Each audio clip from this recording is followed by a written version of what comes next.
This is an excerpt of The Lover of Lord Eithras, a novella by Leanne Hussey, narrated by Colin Hussey, now available for sale at Amazon, Audible, and iTunes. Left hip, head, torso. Eithras swatted angrily at the Pell with his practice sword. Right shoulder, leg. Urmanok had dragged him out of bed this morning. Head, left shoulder, and he didn't like it. He was tired of training.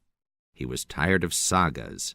He was tired of heroes, and of being expected to perform like one just because he had the misfortune to have been born scion of a family that had for generations borne them. "Come on, come on!" Urmanok was shouting. "Put some energy into those blows! Keep your legs bent, Anwas! Shoulder back, Herbeck! If you hold it like that, you will lose it before you get a chance to use it! Paskin! From the hip, I tell you!" Each of these was punctuated by a blow to the part in question from the withe which Urmanok kept for that purpose. "Eithras! Curse you, you lazy reprobate! That's all wrong and you know it! Drop your setter, tuck your hips, move, move, move!" As fast as Eithras rained furious blows on the Pell, Urmanok's withe came down on offending limbs. With a snarl suddenly, Eithras turned on his master, swinging. But Urmanok dodged all his blows, while continuing to lay into Eithras with the switch. Eithras's eyes were already beginning to swell, and what vision he had was blurred by rage. Somehow, probably more by luck than skill, he managed to land a blow on Urmanok's hand, sending the switch flying. His next blow was stopped by Urmanok's other hand grabbing his wrist. They stood a moment in angry tableau. "You are dismissed," Urmanok said, forcing calm into his voice. "But do not think you are excused. I expect you back here tomorrow, but if I see you again today, I'll kill you. Go!" He raised his voice. "All of you, stop gawking and get back to work! Now!" Eithras flung the sword across the field and stormed off as the blade quivered, point buried in the earth. It wasn't good enough that he had to act heroic. He had to learn sword fighting. What did they expect of him anyway? The people hadn't fought with anyone in uncounted seasons. They had had small difficulties with some of the other people they had met on the way from their old home, true.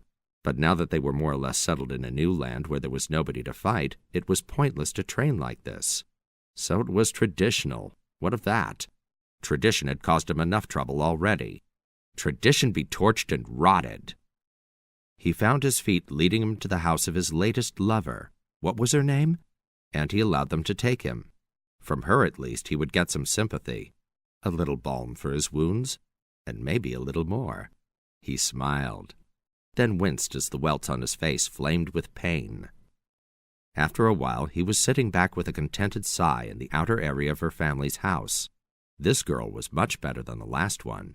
He still could not remember her name, and he had skillfully avoided using it to address her for the better part of an hour. She had bathed his face and kissed it, and had said soothing words as he shared with her the story of his woes. She had spent the rest of the morning preparing the sumptuous meal which he was now devouring. It had taken him a long time to be able to wolf food without appearing to. He dabbed carefully at his mustache.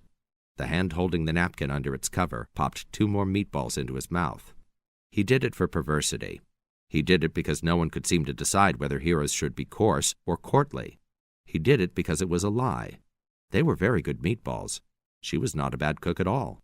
But good though she was, his principle was to be unprincipled. He had to be rid of her somehow. After all, they'd been together nearly a fortnight. "Ronwen!" came her mother's shout. So that was her name. "What shiftless good-for-naught suitor are you entertaining this time?" Eithras frowned to hide a smile. By the black horn, this girl's mother might be just what he needed. The mother flung aside the hide door cover. Her look of displeasure changed to one of obsequiousness. "Why, my young lord, how good it is to see you!" He sprang up, his countenance dark. "So it's shiftless and good-for-naught I am, then." He ranted at the woman, then rounded on the girl. "And it's suitors in plenty you have? Well, then, you'll have no need of me. Look for me no more." And he strode off, chuckling softly to himself while his mother berated her daughter, and the daughter wrung her hands and wept over the unfinished food. Presently he came to a stream. where a young girl was slapping her washing against the stones. He slowed his pace a bit, smoothing down his already sleek amber gold hair and straightening his short cloak so its jeweled clasp would catch the sunlight blindingly. He strode up to her, pretty pleasantries forming in his mind, wearing a fox's smile. Perhaps he could arrange to sit with her instead of at the high table for once.